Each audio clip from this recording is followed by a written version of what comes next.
This satellite is training AI in space.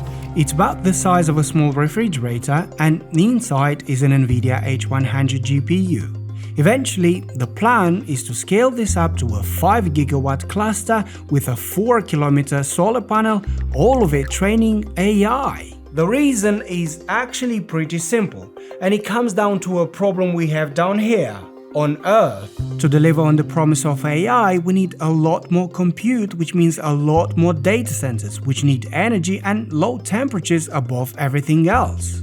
And because in space you get 24/7 uninterrupted solar power and a baseline temperature around -270 Celsius, you get both of those for basically free.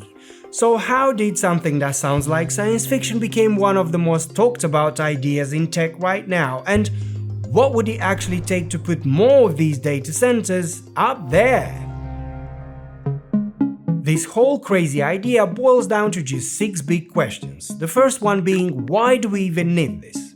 AI has made a lot of promises. Everything from something relatively trivial, like self-driving cars that actually work, to life-saving drugs designed in weeks instead of decades, to something like AGI. These tasks, though, are extremely complex and, as you can imagine, require a lot of compute to train an AI model in the first place, then to run it. And those are actually very different things. When we talk about running a model, that means a bunch of data centers spread around the globe all of us are familiar with, like this one run by Google and located just outside Dublin. These are the types of data centers you wouldn't want to send to space. Actually, quite the opposite. You want those as close as possible to the end user. That's because when you're using AI, you might be tired, maybe a little bit stressed, and the email you're writing has a certain, all caps kind of energy. Waiting for a response from a space satellite means a delay, and you don't have the time for a delay, even if it's only a few milliseconds. The second type of data centers are the ones involved mainly in training, the kind that happens before AI can help you make that nasty email a bit friendlier. And these are much more energy intensive, but the good news is nobody's waiting on a training run the same way you wait for a chat response. So a training data center doesn't have to be next to the end user. In theory, you can outsource the work and get the results back from anywhere, even space. So, okay, we need more data centers so we can train better AIs and eventually solve humanity's biggest problems. But then, why do we have to go to space? Why can't we just build them down here? It turns out, the answer is actually pretty simple, and you can spot it just by looking at one of these data centers. First of all, they are huge. Some of the bigger ones cover almost a third of Central Park. Second, there's the absurd amount of power they need to run. Take a look at this chart. The US alone is going to need somewhere between 50 and 100 gigawatts of new data center capacity in the next few years, on top of a grid that's already under stress. Finally, these places run hot, and to keep the chips from melting, operators pull millions of liters of water a day from local rivers and reservoirs. Predictably, it's starting to bite and communities push back. Take Chile. Back in 2020, Google got approved to build a 200 million data center there. Sounds great on paper. Until locals found out it was going to use roughly 3 Olympic swimming pools of drinking water to cool the servers, every single day. In 2024, residents sued, and the court partially reversed Google's permit. So now you see how this idea of space data centers isn't that crazy anymore, because every problem we just named, space doesn't have. You've got plenty of room, you've got uninterrupted solar power, you've got cold temperatures, all of it basically for free. Of course, doing this in space comes with its own problems, and we'll get to those in a minute, but first let's backtrack a second on how this idea got off the ground in the first place. Despite how futuristic it sounds, the idea of using space to generate power and then ship the energy down is actually almost a century old at this point.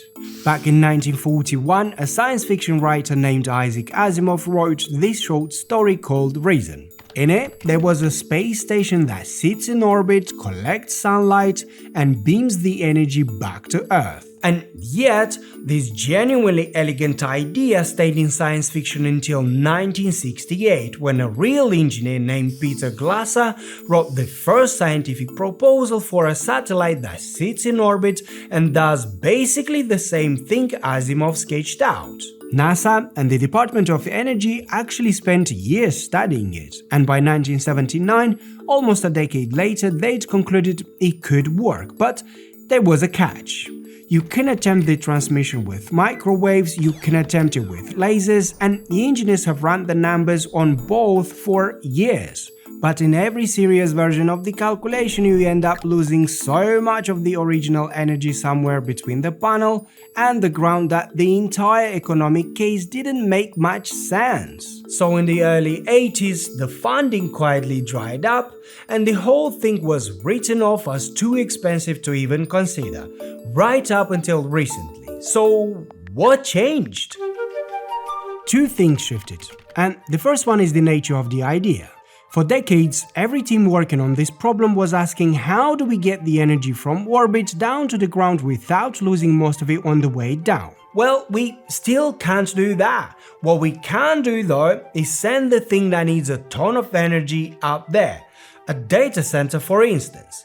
Park it next to the sun, let it do its work and only beam back down the trained weights of the AI model. The second thing that shifted is the economics of the problem. Building a data center on land has always been expensive. You need to pay for the land itself, you need to pay for batteries to store energy for nights and cloudy days, and you need roughly 8 times more solar panel surface than you would up in space. So really, the only bottleneck left is the launch price, and that's getting cheaper fast. Back in the space shuttle era, getting a single kilogram of anything into orbit cost you around $54,000. Falcon 9 brought that down to about $1,500 per kilogram, and Starship, if it hits its target, should drop that cost into the range of a few $100s per kilogram. Another thing pushing the economics in the right direction is increasing competition. A handful of companies like Blue Origin, Relativity, and Rocket Lab aren't that far behind SpaceX. And if they get a reusable rocket working, the amount of stuff we could send up there could grow by 1000x. All of which suggests we might be just a few years away from a full-on data center in orbit. But in the meantime, a mini version of one is already paving the way. This is StarCloud 1, the first ever data center in outer space. It belongs to a startup called StarCloud, backed by the tech giant NVIDIA.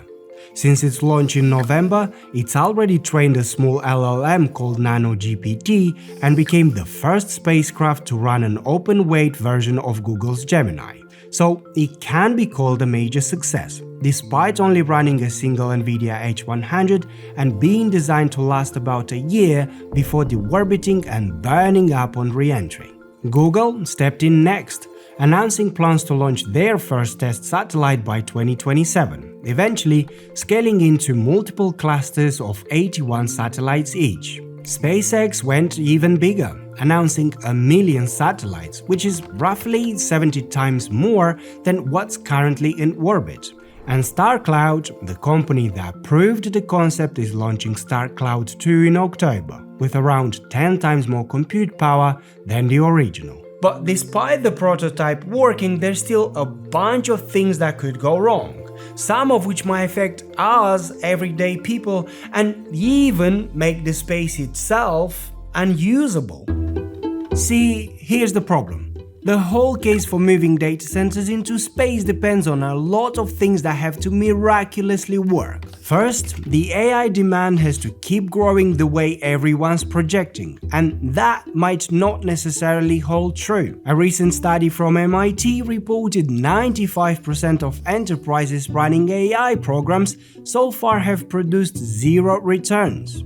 And the amount of AI slop that's already flooding the internet can probably be sustained with the data centers we already have on Earth. Second, the price of launching things into space has to come down dramatically, and that depends on the same CEO who promised us self-driving cars over a decade ago, which still haven't showed up. And then there's the assumption that tomorrow's AI workloads will still run on transformer architecture, which is already 9 years old. And looking at how fast AI is changing, that's basically dinosaur-era technology. Meanwhile, recent inventions from Chinese AI labs like DeepSeek have proven you can get a lot more from your hardware using some clever math alone. Finally, we have quite a few technical risks.